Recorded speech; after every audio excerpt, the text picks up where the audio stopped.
സദാനന്ദ സ്വാമികളെക്കുറിച്ച് നമ്മുടെ പ്രേക്ഷകരിൽ ഒരുപാട് പേര് കേട്ടിട്ടുണ്ടാവുമോ എന്നെനിക്ക് സംശയമാണ്. അദ്ദേഹം നമ്മുടെ സാമൂഹ്യ രംഗത്തും ആധ്യാത്മിക രംഗത്തും വലിയ സംഭാവനകൾ നൽകിയിട്ടുണ്ട്. പ്രത്യേകിച്ച് അദ്ദേഹത്തിൻ്റെ ശിഷ്യനായിരുന്നു മഹാത്മാ അയ്യങ്കാളി എന്ന് പറയുമ്പോൾ അയ്യങ്കാളിയുടെ ഗുരു കൂടിയായിരുന്ന സദാനന്ദ സ്വാമികളെ ഒന്ന് പ്രേക്ഷകർക്ക് കഥയമമയിൽ പരിചയപ്പെടുത്തിയാൽ ഉചിതമായിരിക്കും. സദാനന്ദ സ്വാമികൾ പല കാരണങ്ങൾ കൊണ്ടും നമ്മുടെ നവോത്ഥാന ചരിത്രത്തിൽ കുറേ സന്യാസിമാർ പറയാറുണ്ട്. അവരുടെയൊക്കെ മുമ്പിൽ നടന്നിട്ടുള്ള ആളാണ് സദാനന്ദ സ്വാമികൾ.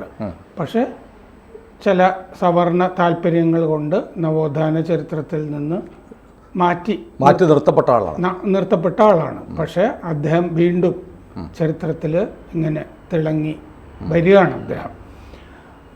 മാത്രമല്ല, ഈ മാറ്റി നിർത്തപ്പെട്ടത് കൊണ്ട് അദ്ദേഹത്തിനെ പറ്റിയിട്ടുള്ള വിവരങ്ങൾ കിട്ടാൻ പഴയ കാലത്ത് പ്രയാസമൊക്കെ ഉണ്ടായിരുന്നു. ഇപ്പം അങ്ങനെയല്ല, ഒരുപാട് പേര് ഗവേഷണമൊക്കെ ചെയ്ത് ധാരാളം വിവരങ്ങൾ പുറത്ത് കൊണ്ടുവന്നിട്ടുമുണ്ട്. കൊട്ടാരക്കരയിൽ 300 ഏക്കറുള്ള സദാനന്ദ ആശ്രമമുണ്ട്. അവിടെ ഒരുപാട് രേഖകളുണ്ട്, തമിഴിലൊക്കെയാണ്. കാരണം ആശ്രമം പുനരുജ്ജീവിപ്പിക്കാനുള്ള ശ്രമങ്ങൾ ഇപ്പോൾ നടക്കുന്നുണ്ട്. ഉണ്ട്. അപ്പോൾ സദാനന്ദ സ്വാമികൾ ജനിച്ചത് 1877 ഫെബ്രുവരി 1 ചിറ്റൂർ തത്തമംഗലം പുത്തൻ വീട്ടിൽ. ചെറിയത് അമ്മ, അയ്യൻ വീട്ടിൽ കേശവൻ, അച്ഛൻ രാമനാഥ മേനോൻ എന്നാണ് പൂർവാശ്രമത്തിലെ പേര്. രാമനാഥൻ മേനോൻ എന്ന് മിക്കവാറും ചേർക്കാറില്ല. ഈ 13-ാം വയസ്സിൽ 3rd ഫോം ഇംഗ്ലീഷ് പരീക്ഷ എഴുതാനായിട്ട് തൃശ്ശൂരിൽ പോയിട്ട് പിന്നെ തിരിച്ച് വീട്ടിലേക്ക് വന്നില്ല ഈ രാമനാഥൻ. അത് കഴിഞ്ഞ് 7 വർഷം സഞ്ചരിച്ചുകൊണ്ടേയിരുന്നു. തിരിച്ചു വരുമ്പോൾ സദാനന്ദ സ്വാമിയാണ്. കർണാടകയിലും ഒക്കെ ചുറ്റിത്തിരിഞ്ഞു എന്നാണ് പറഞ്ഞത്. ആണ്ടീന്നും പണ്ടാരം എന്നൊക്കെ അറിയപ്പെട്ടിരുന്ന കോലാർ സ്വാമിയുടെ ശിഷ്യനായിരുന്നു. പിന്നാക്ക സമുദായത്തിൽ നിന്നുള്ള ആളാണ് ഈ പണ്ടാരം എന്ന് പറഞ്ഞ് കോലാർ സ്വാമി. ഈ പിന്നാക്ക സമുദായത്തിൽ നിന്നുള്ള ആളാണ്. കൂടെ പോയിട്ട് ആയുർവേദം, സിദ്ധം, രസവിദ്യ, വേദാന്തം. ഈ രസവിദ്യ ആണ് ഈ ആൽക്കമി എന്ന് പറയുന്നത്. തൈക്കാട്ട് അയ്യാസ്വാമിക്കുമൊക്കെ അറിയാമായിരുന്നു എന്ന് പറയുന്നത്. നമ്മൾ ഈ രസവിദ്യ എന്ന് കേട്ടിട്ടുള്ളത് ഏത് ലോഹവും സ്വർണ്ണമാക്കി മാറ്റാനുള്ള വിദ്യ, ആൽക്കമിസ്റ്റുകൾ. അത് തന്നെയാണ് സംഭവം. ഈ പരിപാടി അറിയാമായിരുന്നു എന്ന് പറഞ്ഞിട്ട് ഒരു സായിപ്പ്, ബ്രിട്ടീഷ് കമ്മ്യൂണിസ്റ്റ് ആയിരുന്ന ഒരാൾ കുറച്ച് ചാരപ്രവർത്തനമൊക്കെ നടത്തിയിരുന്നു തൈക്കാട് അയ്യാസ്വാമികളുടെ അടുത്ത്. എന്നിട്ട് അതിന് വന്ന ആളാണ് നമ്മുടെ ചെമ്പക രാമൻ പിള്ളയൊക്കെ പഠിക്കാനായിട്ട് അങ്ങോട്ട് കൊണ്ടുപോകുന്നത്. അങ്ങനെ ചില ഗുണങ്ങളുണ്ടായി. ചെമ്പക രാമൻ പിള്ളയെയും സഹോദരനെയും. പൗലോ കൊയ്ലോയുടെ പ്രശസ്തമായ നോവലുണ്ടല്ലോ ആൽക്കമിസ്റ്റ്. അതുപോലെ മറ്റേ സോമർസെറ്റ് മോവിൻ്റെ ഒരു നോവലിലും വരുന്നുണ്ട്. ഞാൻ ഈ ആൽക്കമി അല്ലെങ്കിൽ രസവിദ്യ യഥാർത്ഥത്തിൽ ഉണ്ടായിരുന്നു. എന്തായിരുന്നു ശരിക്കുള്ള രസവിദ്യ? അത് ചെമ്പിനെ സ്വർണ്ണമാക്കി മാറ്റാവുന്ന നമ്മുടെ ചില പച്ചമരുന്നുകൾ. ഇതിപ്പോൾ സദാനന്ദാശ്രമത്തിൽ നിന്ന് കഴിഞ്ഞ ദിവസം ഒരാൾ വിളിച്ചൊരാൾ എന്നോട് പറഞ്ഞു, ഇതിനൊക്കെയുള്ള ഔഷധങ്ങൾ ഇപ്പോഴും ആശ്രമത്തിൽ കൂട്ടുകൾ സദാനന്ദ സ്വാമികൾ അവിടെ വളർത്തിയിട്ടുണ്ട് എന്നൊക്കെ. എനിക്കിതിനെപ്പറ്റി വലിയ ധാരണ പോരാ, ഇത് ശരിയാണോ തെറ്റാണോ എന്നുള്ളതിനെ പറ്റി. പക്ഷെ ഒരുപാട് ഈ സ്പിരിച്വൽ രംഗത്ത് പ്രവർത്തിച്ചിരുന്ന ആളുകൾക്ക് ഇതിനെപ്പറ്റി ധാരണയുണ്ടായിരുന്നു എന്നാണ് പറയുന്നത്. ഇത് ആ മേഖലയിൽ നമ്മൾ വ്യാപരിക്കുമ്പോൾ പലരും ഈ വിദ്യ അറിയാമായിരുന്നു. ഇത് പറഞ്ഞപ്പോൾ വേറൊരു കാര്യം ഞാൻ പെട്ടെന്ന് ഓർക്കുന്നത്, എന്നെ ഇന്നലെ ഒരാൾ വിളിച്ചു. ഇതേപോലെ നമ്മൾ ചില ജ്വല്ലറികളുമായി ബന്ധപ്പെട്ട വിഷയം, അവർ വളരെ പണിക്കൂലിയില്ലാതെ സ്വർണം കൊടുക്കുന്നു. അതിന് കാരണം എങ്ങനെ സ്വർണം കൊടുക്കാൻ പറ്റുമെന്ന് പറഞ്ഞാൽ, ഈ പഴയ കാലത്തെ ചെമ്പ് വയറുകളുണ്ടല്ലോ, KCBക്ക് പോലും ചെമ്പ് ലൈൻ ഉണ്ടായിരുന്നു. അതെല്ലാം ആളുകൾ മുറിച്ചുകൊണ്ട് പോകും. സ്റ്റേ വയറൊക്കെ ചെമ്പായിരുന്നു. എൻ്റെ കുട്ടിക്കാലത്ത് തന്നെ ഓർക്കുന്നു. അതൊക്കെ ആളുകൾ മുറിച്ചുകൊണ്ട് പോകും. അപ്പോൾ ഇത്തരം ഈ ചെമ്പിനകത്ത് പ്യൂരിറ്റി കൂടിയ ചെമ്പിലൂടെ വൈദ്യുതി കടന്നു പോയാൽ അതിൻ്റെ ഒരു രാസഘടനയിൽ ഒരു മാറ്റം വരും. അത് വളരെ എളുപ്പത്തിൽ അങ്ങനെ വൈദ്യുതി കടത്തിവിട്ട് ഈ അയോണുകളോ ഇലക്ട്രോണുകളിലോ ഒക്കെ മാറ്റം വരുത്തിയ ചെമ്പ് സ്വർണ്ണത്തിൽ കൂടുതലായി ചേർക്കാം എന്നൊക്കെ പറയുന്നുണ്ട് എന്നും പറഞ്ഞ ഒരാളിനെ വിളിച്ചു. അങ്ങനെ ചെയ്യുന്നത് കൊണ്ടാണ് ചില ജ്വല്ലറികൾക്ക് പണിക്കൂലിയില്ലാതെ സ്വർണം കൊടുക്കാൻ പറ്റുന്നത്. അപ്പോൾ ഇത്തരം ഈ ഘടനാ വ്യത്യാസം വന്ന ചെമ്പ് സ്വർണ്ണത്തിൽ ചേർക്കുന്നതുകൊണ്ട് അറിയത്തില്ല എന്നൊക്കെ പറഞ്ഞ ഒരാളെന്നെ വിളിച്ചിരുന്നു. എനിക്കറിയില്ല, അത് ഈ പറഞ്ഞ പോലെ രസവിദ്യയാണല്ലോ ഇത്. ഈ മറ്റേ സ്വാമികളെ ഈ മറ്റേ ചാരപ്രവർത്തനം നടത്താമെന്ന ബ്രിട്ടീഷ് കമ്മ്യൂണിസ്റ്റുകാരനെ പറ്റി പറയുമ്പോൾ നമുക്ക് കൂടുതൽ പറയാം അതിനെപ്പറ്റി. ശരി ശരി. അപ്പോൾ സ്വാമികളിലേക്ക് വരാം. സ്വാമികളിലേക്ക് വരികയാണെങ്കിൽ അത് കഴിഞ്ഞ് തിരിച്ചു വന്നിട്ട് ഇദ്ദേഹം കോഴിക്കോട് തിരുവണ്ണൂർ ഈ പുലിയക്കുട്ടികളെ ഋഗ്വേദ മന്ത്രങ്ങൾ പഠിപ്പിക്കുന്നുണ്ടായിരുന്നു. സവർണർക്കൊന്നും ഇഷ്ടപ്പെടുന്ന കാര്യമല്ല. അപ്പോൾ ഒരുപാട് പേര് പ്രതിഷേധിക്കുകയൊക്കെ ചെയ്തു, ഇവരെന്തിനാണ് ഋഗ്വേദം പഠിപ്പിക്കുന്നതെന്ന് ചോദിച്ചു. അപ്പോൾ സ്വാമികൾ ചോദിച്ചു, ഇവർ ഇങ്ങനെ ചെയ്യുന്നത് കൊണ്ട് ഭൂമിക്ക് വല്ല ചലനവും അനുഭവപ്പെടുമോ? ചലനത്തിൽ എന്തെങ്കിലും വ്യത്യാസം ഉണ്ടാവുമോ? ആകാശത്തിന് കിടിലം ഉണ്ടാകുമോ? വായുവിന് ചലനമുണ്ടാവുമോ? ഇവർ നമ്മുടെ എല്ലാവരുടെയും സഹോദരരല്ലേ? ഇവരെ പഠിപ്പിക്കരുത് എന്ന് എവിടെയെങ്കിലും ഒരു പ്രമാണമുണ്ടോ? കാണിച്ചു തരാമോ എന്ന് ചോദിച്ചു. പേരും ഊരും പറയാതെ പിന്നെയും ഇദ്ദേഹം ഒരുപാട് സഞ്ചരിച്ചു. ഈ പേരും ഊരും പറയാതിരിക്കുക എന്നൊക്കെ ഉള്ളത് അതിലൊക്കെ എന്തോ ഒരു നിഗൂഢാത്മകത ഉണ്ടെന്നൊക്കെ സി വി രാമപിള്ള ഇപ്പോൾ ഉള്ളവരൊക്കെ കരുതിയിരുന്നു. സി വി രാമപിള്ളയുടെ ധർമ്മരാജയിലെ ഹരിപഞ്ചാനൻ സദാനന്ദ സ്വാമികളെ ആ സമയത്ത് പോയി പഠിച്ച് ആ ചലനങ്ങളും മുഖഭാവങ്ങളും അത് ശരി ഒക്കെ അതൊരു പുതിയ ചെയ്തതാണ്. ഹരിപഞ്ചാനൻ എന്തൊരു ക്യാരക്ടറാണല്ലേ. ഹരിപഞ്ചാനൻ ഇങ്ങനെ നോക്കിയിരുന്ന സ്വാമിയെ ആശ്രമത്തിൽ പോയി നോക്കിയിരുന്നിട്ട് ഈ രൂപം കറുത്തതാണെങ്കിലും തിളക്കമുള്ള കണ്ണുകളാണെന്നൊക്കെ പറഞ്ഞിട്ട് 2-3 വാചകങ്ങൾ തന്നെ രാമപിള്ള എഴുതിയിട്ടുണ്ട്. പക്ഷേ ഈ സ്വാമികളുടെ മുഖത്ത് ഒരു തിളക്കവും ഉണ്ടായിരുന്നില്ല എന്ന് സ്വദേശാഭിമാനി രാമകൃഷ്ണപിള്ള ഈ സദാനന്ദ സ്വാമിക്ക് നിരന്തരം എതിരെ എഴുതിക്കൊണ്ടിരുന്ന ഒരാളാണ് കേരളൻ എന്നുള്ള പത്രത്തിൽ. അല്ല, സ്വദേശാഭിമാനി ഒരു വല്ലാത്ത പിന്തിരിപ്പനും ഫ്യൂഡലിസ്റ്റ് മനസ്ഥിതി ഉണ്ടായിരുന്ന ജാതീയത മനസ്സിൽ കൊണ്ടുവന്ന ഒരു വൃത്തികെട്ട കേരള പത്രപ്രവർത്തന ചരിത്രത്തിലെ ആദ്യത്തെ അശ്ലീല പത്രപ്രവർത്തനം. അതെ അതെ. ഈ പറയുന്ന വലിയ മഹാനൊന്നും അല്ല. ഒന്നുമില്ല. ഈ സദാനന്ദ സ്വാമികൾക്ക് ഞാനൊരു പുസ്തകം എഴുതിയിട്ടുണ്ട് സ്വദേശാഭിമാനിയെ പറ്റി. അതിൽ മറ്റേ സദാനന്ദ സ്വാമികളെ പറ്റി എതിരെഴുതിയത് ഞാൻ പരാമർശിച്ചിട്ടുണ്ട്. അത് പക്ഷേ ഒരുപാട് എഴുതാനുണ്ട്. രാമേന്ദ്ര സാറിന് തന്നെ ഒരു പുസ്തകത്തിൽ എനിക്ക് തോന്നുന്നു മറ്റേ അരിവാളും ചുറ്റി എന്താ ആ പുസ്തകം എന്താ നക്ഷത്രവും ചുറ്റിയും അതിനകത്ത് മറ്റോ ഈ ഒരു അധ്യായം തുടങ്ങുന്നത് പോത്തിനെയും ഒരു നുഖത്തിൽ എന്താ സെൻസ് അങ്ങനെയായിരുന്നു? അത് കുതിരയും പോത്തിനെയും ഒരേ നുഖത്തിൽ കിട്ടുന്നത് പോലെയാണ് അവർണരെയും സവർണരെയും ഒരുമിച്ചിരുത്തി പഠിപ്പിക്കുന്നത് എന്ന് മുഖപ്രസംഗത്തിൽ സ്വദേശാഭിമാനി എഴുതി എന്ന് സാറിന്റെ പുസ്തകത്തിൽ വായിച്ച് ഞെട്ടിപ്പോയി. ഇയാളെയാണോ നമ്മൾ കേരളത്തിലെ മാതൃകാ പത്രപ്രവർത്തകൻ എന്ന പേരിൽ കൊണ്ടാടുന്നതെന്ന് പറഞ്ഞു. സദാനന്ദ സ്വാമികളെ നവോത്ഥാന നായകനായിട്ട് അംഗീകരിച്ചില്ല. ഇയാൾ സദാനന്ദ സ്വാമികൾ വൃത്തികെട്ടവനാണെന്ന് നിരന്തരം എഴുതിക്കൊണ്ടിരുന്ന സ്വദേശാഭിമാനി അംഗീകരിക്കപ്പെട്ടു. കടുത്ത ജാതിവാദിയായിരുന്ന ആൾ. അതെ. ഇതിൽ ഞാൻ കൂടുതൽ ആക്രമണം പറയില്ല, കാരണം അത് ഒരുപാട് നമുക്കൊന്ന് സംസാരിക്കണം. സ്വദേശാഭിമാനിയെ കുറിച്ച് നമുക്ക് ഒന്ന് സംസാരിക്കണം. സദാനന്ദ സ്വാമികൾക്കെതിരെ എഴുതിക്കൊണ്ടിരുന്ന ഒരുപാടുണ്ട് പറയാൻ സ്വദേശാഭിമാനി. അപ്പോൾ അത് കഴിഞ്ഞും ഇദ്ദേഹം ഈ തിരുവണ്ണൂരിലെ ഇതൊക്കെ കഴിഞ്ഞിട്ടും കുറെ കാലത്തേക്ക് അപ്രത്യക്ഷനായി. ഞാനിയാർ മലയിൽ തമിഴ്നാട്ടിൽ പോയി തപസ് ചെയ്യായിരുന്നു. ആ സമയത്ത് കുതിരവട്ടത്ത് കുഞ്ഞിക്കുട്ടൻ തമ്പാനും വരവൂർ കരുണാകരമേനോനും അവിടെ പോയി അദ്ദേഹത്തിന് തിരിച്ച് ഇങ്ങോട്ട് കൊണ്ടുവരികയായിരുന്നു കേരളത്തിലേക്ക്. അങ്ങനെ വടക്കൻ ചിറ്റൂരിൽ 1900 ഡിസംബർ 30 ബ്രഹ്മനിഷ്ഠ മഠം ചിത് സഭാ മിഷൻ സ്ഥാപിക്കുന്നുണ്ട്. ആദ്യം അയ്യങ്കാളി ഇതിൻ്റെ പ്രവർത്തകനായിട്ടാണ് വരുന്നത്. ചിത് സഭാ മിഷൻ കണ്ണൂരിൽ നിന്നൊരു കേശവൻ നമ്പൂതിരിയെ, ഈ നമ്പൂതിരി എന്നുള്ള ജാതിപ്പേര് കളയുക, പൂണൂല് ഇതൊക്കെ കളയുക, എന്നിട്ട് അദ്ദേഹത്തിന് മിശ്രഭോജനത്തിൽ, ആ കാലത്ത് തന്നെ പന്തിഭോജനം മിശ്രഭോജനമൊക്കെ സദാനന്ദ സ്വാമികൾ ചെയ്യുന്നുണ്ട്. 1900 ചെയ്തിട്ട് ഈ നമ്പൂതിരിയുടെ പേര് ജയാനന്ദൻ എന്ന് മാറ്റി കൂടെ കൂട്ടുന്നുണ്ട്. TN സുബ്രഹ്മണ്യർ എന്ന് പറഞ്ഞിട്ടൊരു തമിഴ് ബ്രാഹ്മണനെ ഇതുപോലെ ശിഷ്യനായിട്ട് കൂട്ടുന്നുണ്ട്.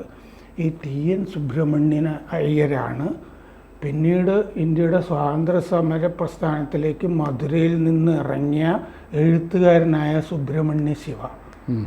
ദേശീയ തലത്തിൽ പ്രസിദ്ധനായ എഴുത്തുകാരനാണ് സുബ്രഹ്മണ്യ ശിവ. ഇദ്ദേഹത്തിൻ്റെ ശിഷ്യനായിരുന്നു. തിരുവനന്തപുരത്ത് പിന്നെ സ്ഥാനമുറപ്പിക്കുകയാണ്. ആയുർവേദം നടത്തുന്നുണ്ട്, പ്രസംഗങ്ങൾ ധാരാളം ചെയ്യുന്നുണ്ട്. ശ്രീമൂലം തിരുനാളിന് താല്പര്യമായിരുന്നു. 1901 ഡിസംബർ 14 എലക്കാട് 1902 മാർച്ച് 24 തിരുവനന്തപുരത്ത് ഈ ചിത്സഭയുടെ ഈ ശാഖകൾ തുടങ്ങുന്നു. NR സുബ്രഹ്മണ്യർ തിരുവനന്തപുരത്ത് നിന്ന് ഇദ്ദേഹത്തിൻ്റെ ശിഷ്യനായി മാറുന്നു. NR Subrahmanyar my master's message to the world എന്ന് പറഞ്ഞ് സദാനന്ദ സ്വാമികളെ പറ്റിയിട്ടുള്ള പുസ്തകം 1905 തന്നെ എഴുതുന്നുണ്ട്. ഇത്തരം രേഖകളൊക്കെ അവൈലബിൾ ആണ്. 1901 ആണ് കൊട്ടാരക്കരയിൽ ഈ 300 ഏക്കർ, അത് ശ്രീ മൂലം തിരുനാളിൻ്റെയൊക്കെ സഹായം ഉണ്ടാവുമെന്ന് കരുതുന്നു, കിട്ടുന്നത്. കൈലാസഗിരി, അത് തപോവനമാണ്, അവധൂത ആശ്രമമാണ്, ഇപ്പോഴും ഉണ്ട്. അവിടെ ഈ ചികിത്സകൾ നടത്തുന്നുണ്ട്. നെയ്ത്ത് ആദ്യകാലത്ത് ഈ പിന്നോക്കക്കാർക്ക് തൊഴിലും കൂടിയൊക്കെ കൊടുക്കണമല്ലോ, വെറുതെ ആത്മീയത പ്രസംഗിച്ച് നടന്നാൽ പോരാ. അപ്പം നെയ്ത്ത് അവിടെ അത് നടക്കുന്നുണ്ട്. ആയുർവേദ ചികിത്സകൾ നടക്കുന്നുണ്ട്. ജനങ്ങൾ അങ്ങനെ ഇദ്ദേഹത്തിലേക്ക് ഒഴുകാൻ തുടങ്ങി. തിരുവനന്തപുരത്ത് നിന്ന് കൊട്ടാരക്കരയ്ക്കും, പിന്നെ പലപ്പോഴും തിരുവനന്തപുരത്താണ് പോയി. മണക്കാട് ആയിരുന്നു ആശ്രമം. 1900 മുതൽ 5 കൊല്ലത്തിൻ്റെ ഇടയ്ക്ക് 30ഓളം ചിത്സഭകളുണ്ടായി. 1904 കിഴക്കേക്കോട്ടയിലെ പുത്തരിക്കണ്ടം മൈതാനത്ത് ഒരു പ്രസംഗം ചെയ്തു. ആ പ്രസംഗം കേൾക്കാനായിട്ട് അയ്യങ്കാളിയും അയ്യങ്കാളിയുടെ സുഹൃത്തുക്കളും ഒക്കെ ഉണ്ടായിരുന്നു. വെങ്ങാനൂർ, പാച്ചല്ലൂർ, അയ്യങ്കാളിയുടെ സ്ഥലത്ത് ഒക്കെ ബ്രഹ്മപ്രതിഷ്ഠാമഠം ഉപസംഘം ഉണ്ടായി. അതിലാണ് അയ്യങ്കാളി ആദ്യം ഒരു സംഘടനയായിട്ട്, മറ്റേ സാധുജന പരിപാലന സംഘത്തിനൊക്കെ മുമ്പ് അംഗമാകുന്നത്. വിജയദശമി ദിവസം ആ കൊല്ലം മൂലം തിരുനാൾ രാജാവിൻ്റെ ചിത്രം അലങ്കരിച്ച് കീഴാളരുടെ ഒരു യാത്ര. ഇതൊരു ട്രിക്കായിരുന്നു. രാജാവിനെ വെറുപ്പിക്കാതെ കീഴാളരുടെ കാര്യം പറയാനായിട്ട് അദ്ദേഹത്തിൻ്റെ ചിത്രം തന്നെ വെച്ചിട്ട് ഒരു യാത്ര. അദ്ദേഹം അപ്പോൾ കിഴക്കേക്കോട്ട വഴി പോകുന്നുണ്ട്. കിഴക്കേക്കോട്ടയിൽ വെച്ചിട്ട് രാജദർശനം, രാജാവ് ഇവരെ കാണുന്നു, അദ്ദേഹത്തിൻ്റെ ചിത്രമുണ്ട്, അദ്ദേഹത്തിൻ്റെ ശ്രദ്ധ വന്നു. അപ്പം മണക്കാട് വഴി അവർ വെങ്ങാനൂർക്ക് തിരിച്ചു പോകുന്നുണ്ട്. അപ്പോൾ ഈ ജാതി ഇങ്ങനത്തെ സംഗതികളൊക്കെ നിർത്തി ഇവർക്ക് വേണ്ട കാര്യങ്ങളൊക്കെ ചെയ്തു കൊടുക്കുക എന്നുള്ള ആവശ്യമാണ് ഇവർ ഉന്നയിച്ചിരുന്നത് മൂലം തിരുനാളിൻ്റെ അടുത്ത്. 1900 ആ യാത്രയൊക്കെ കൊണ്ട് ഈ സദാനന്ദ സ്വാമികൾ ഈ ജാതിവാദികളുടെ നോട്ടപ്പുള്ളിയായി. ആരെ പോലെ? സ്വദേശാമാനെ പോലുള്ളവരുടെ. 1904 വെങ്ങാനൂരിലെത്തി. അയ്യൻകാളിയെ കണ്ട് സംഘടനയൊക്കെ ശരിയാക്കി. അത് ചിത്സഭ, സാധുജന പരിപാലന സംഘമല്ല. 1905 പാച്ചല്ലൂരും കൊട്ടാരക്കരയിലും പുലയ സ്കൂളുകൾ തുടങ്ങി. പുലയർക്ക് അന്നേ സ്കൂളുകൾ തുടങ്ങുന്നുണ്ട്. സദാനന്ദ വിലാസം മാസിക പ്രസിദ്ധീകരിക്കാൻ തുടങ്ങി. 1905 ഏപ്രിൽ 19 മുതൽ 21 വരെ നേറ്റീവ് സ്കൂളിൽ ദലിതരെ പറ്റി അദ്ദേഹം പ്രസംഗിച്ചു. കുറച്ച് നീണ്ട പ്രസംഗമാണ്, അവൈലബിൾ ആണ് ആ പ്രസംഗം. അതിൽ നട്ടെല്ലുയർത്തി നടക്കണം ദലിതര്, അവർക്ക് ഒന്നും ഇതുവരെ അനുവദിച്ച് കിട്ടിയിട്ടില്ല. അതിൽ പറയുന്ന ഈ ഡോണ്ട് ടച്ച് സം മാറണം, അതാണ് ഐത്തത്തിന് അദ്ദേഹം പ്രയോഗിച്ചത്. അങ്ങനെയാണ്, ഡോണ്ട് ടച്ച് സം മാറണം എന്നാണ് അതിലുള്ളത്. ചിത്സഭയുടെ ഉപസംഘമായിട്ടാണ് പുലയ സമാജം തുടങ്ങുന്നത്. 1906 ഏപ്രിൽ 14 പാച്ചല്ലൂരിൽ ദലിതർക്കായി ക്ഷേത്രം തുറന്നു. ശ്രദ്ധിക്കണം, 1906 തന്നെ ദലിതർക്ക് ക്ഷേത്രം ഉണ്ടാകുന്നുണ്ട് ഇവിടെ. മഹാകാള ഹസ്തീശ്വരാലയം, ഇപ്പോൾ വണ്ടിത്തടം ശിവക്ഷേത്രം എന്നാണ് അതറിയപ്പെടുന്നത്. ആ ക്ഷേത്രമാണത്. വെങ്ങാനൂരിലും ക്ഷേത്ര നിർമ്മാണം തുടങ്ങി. പന്തിരുകുലം, ഉൽപ്പത്തി, താഴ്ത്തപ്പെട്ടവരുടെ ഉയർച്ച തുടങ്ങിയ പുസ്തകങ്ങളൊക്കെ എഴുതുന്നുണ്ട് ഈ കാലത്ത്. 1907 സാധുജന പരിപാലന സംഘം അയ്യങ്കാളിയുടെ സ്വന്തമായിട്ട് ഉണ്ടാകുന്നത്. ഇതിൻ്റെ ഇടയ്ക്ക് വിദേശ പര്യടനമൊക്കെ നടത്തി. എന്ന് പറഞ്ഞാൽ ഈ മലയ, ബർമ്മ തുടങ്ങിയ സ്ഥലങ്ങളൊക്കെ തിരിച്ചു വന്നു. സദാനന്ദപുരം ആ സമയത്താണ് ഈ കൊട്ടാരക്കരയിൽ പൂർണ്ണ രൂപത്തിൽ വരുന്നത്. 1905 പുനലൂർ, 1907. 1905 സദാനന്ദപുരത്തും 1907 പുനലൂരിലും പുലയ സ്കൂളുകൾ തുടങ്ങി.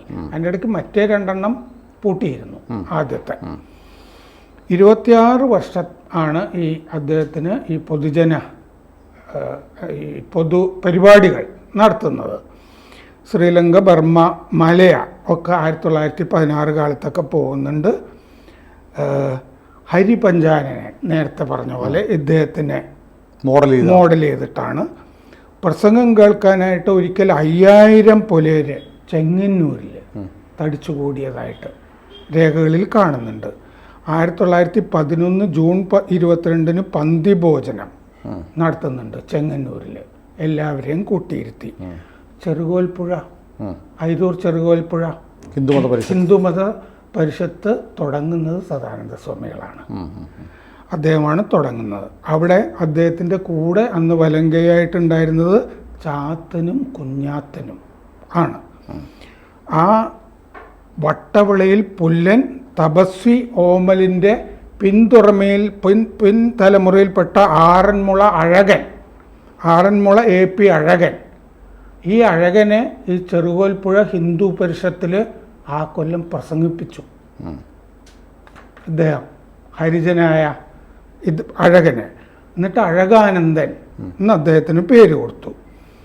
ഈ 1937 ഗാന്ധിജി ആറന്മുളയിൽ വന്നപ്പോൾ ഈ അഴകാനന്ദനെ പരസ്യമായിട്ട് അഴകാനന്ദൻ എന്ന് വിളിച്ചപ്പോഴാണ് ആ പേര് അഴകനിൽ എസ്റ്റാബ്ലിഷ്ഡ് ആയത്. വിഗ്രഹാരാധന എന്ന് പറഞ്ഞൊരു പുസ്തകം 1915 സദാനന്ദ സ്വാമികൾ എഴുതുന്നുണ്ട്. അത് ബ്രഹ്മാനന്ദ ശിവയോഗിക്ക് മറുപടിയാണ്. എന്തിനാണ് ഈ വിഗ്രഹങ്ങളെ ആരാധിക്കുന്നതെന്നൊക്കെ ചോദിച്ച ബ്രഹ്മാനന്ദ ശിവയോഗിക്കുള്ള മറുപടിയായിട്ടാണ് വിഗ്രഹാരാധന എന്നുള്ളൊരു പുസ്തകം. ഈ കാലത്തൊക്കെ ഓർക്കേണ്ടതാണ് ഈ സനാതന ധർമ്മ ചർച്ചയൊക്കെ നടക്കുമ്പോൾ. വരവൂർ ശ്യാമുമേനോൻ ഇദ്ദേഹത്തിൻ്റെ ശിഷ്യനായിരുന്നു. ജ്ഞാനവാസിഷ്ടം കിളിപ്പാട്ട് എഴുതിയിട്ടുള്ള വരവൂർ ശ്യാമുമേനോൻ. പിന്നെ സ്വദേശാമേനി രാമകൃഷ്ണപിള്ള ഈ പത്രങ്ങളിൽ ഈ പുലഭ്യം പറഞ്ഞുകൊണ്ടിരിക്കുക മാത്രമല്ല, സ്വദേശാമാനി രാമകൃഷ്ണപിള്ള എഴുതിയ നരകത്തിൽ നിന്നെന്ന് പറഞ്ഞ നോവലിൽ സദാനന്ദൻ എന്ന് പറഞ്ഞൊരു കഥാപാത്രമുണ്ട്. അത് സദാനന്ദ സ്വാമികളെ പുച്ഛിച്ച് ഉണ്ടാക്കിയിട്ടുള്ള കഥാപാത്രമാണത്. ഇദ്ദേഹത്തിൻ്റെ ഈ മറ്റേ നാരായണ കുരുക്കൾ എന്ന് പറഞ്ഞ ഗുരു സ്വദേശാമാനിയുടെ അങ്ങേരെ എഴുതിയ നോവലിലും ഈ സദാനന്ദ സ്വാമികളെ പുച്ഛിച്ചൊരു കഥാപാത്രം, ഒരു സ്വാമി കഥാപാത്രം വരുന്നുണ്ട്. അപ്പം ഗുരുവും ശിഷ്യനും കൂടി സദാനന്ദ സ്വാമികളെ അക്കാലത്ത് പുച്ഛിച്ചുകൊണ്ട് നടന്നിരുന്നു. സ്വദേശാഭിമാനിയുടെ ഗുരു നാരായണ കുരുക്കൾ.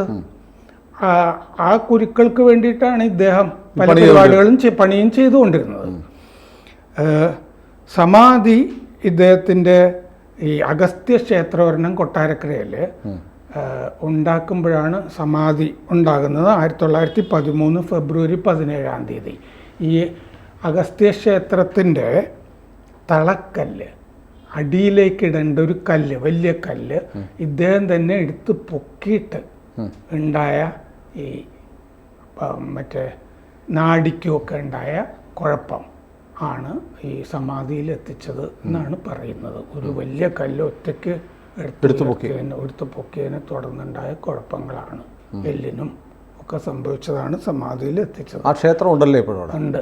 44 വയസ്സ് ഒക്കെ ഉണ്ടായിരുന്നുള്ളൂ. അതാണ് സദാനന്ദ സ്വാമികൾ ശരിക്കും സമൂഹത്തിനെ ആ കാലത്ത് വളരെ കുറച്ചേ ഞാൻ ഇതിൻ്റെ അകത്ത് പറഞ്ഞിട്ടുള്ളൂ. പക്ഷേ വലിയ തോതിൽ പിടിച്ചു കുലുക്കിയിട്ടുള്ള അത് ഇത്രയും പറഞ്ഞതിൽ തന്നെ നമുക്ക് ഭയങ്കര ഇൻസ്പയർഡായി, ആവേശം തോന്നുന്ന, ആരാധന തോന്നുന്ന ഒരു മനുഷ്യൻ, ഒരു സന്യാസി അല്ലേ? എത്രയോ ആളുകൾ ഇവിടെ ഐത്തോച്ചാടനമൊക്കെ കോൺഗ്രസിൻ്റെയൊക്കെ പരിപാടിയാകുന്നതിന് എത്രയോ മുമ്പാണ് അദ്ദേഹം ശരിക്കും നമ്മുടെ നവോത്ഥാന നായകരുടെ നിരയിൽ നിർബന്ധമായും ആദ്യം ചേർക്കേണ്ടുന്ന പേരും ചിത്രവുമാണ് സദാനന്ദ സ്വാമികൾ. അതെ, ചിത്രമൊക്കെ ഉണ്ട് താനും. അതെ. എത്രയോ രേഖകൾ ആശ്രമത്തിൽ തമിഴിലും ഒക്കെ ഉണ്ട്. ഒരുപാട് ജ്ഞാനിയായിരുന്നു ഒരാൾ. ഒരുപക്ഷെ അദ്ദേഹത്തിന് നമ്മൾ കൊടുക്കുന്നൊരു ട്രിബ്യൂട്ടായിരിക്കും ഒരുപക്ഷെ അദ്ദേഹത്തിനെ കുറിച്ച് കൂടുതൽ ആളുകൾ അറിയാനുള്ള ഒരു കാരണമായി മാറുന്നത്. ഏതായാലും സദാനന്ദ സ്വാമികളെ കേരളം അറിയേണ്ടതാണ്, കാണേണ്ടതാണ്, ആരാധിക്കേണ്ടതാണ്. അതെ. കൂടുതൽ വാർത്തകളും വിശേഷങ്ങളും നിങ്ങളിലേക്ക് എത്താൻ ABC മലയാളം സബ്സ്ക്രൈബ് ചെയ്യുക, ബെൽബട്ടനും അമർത്തുക.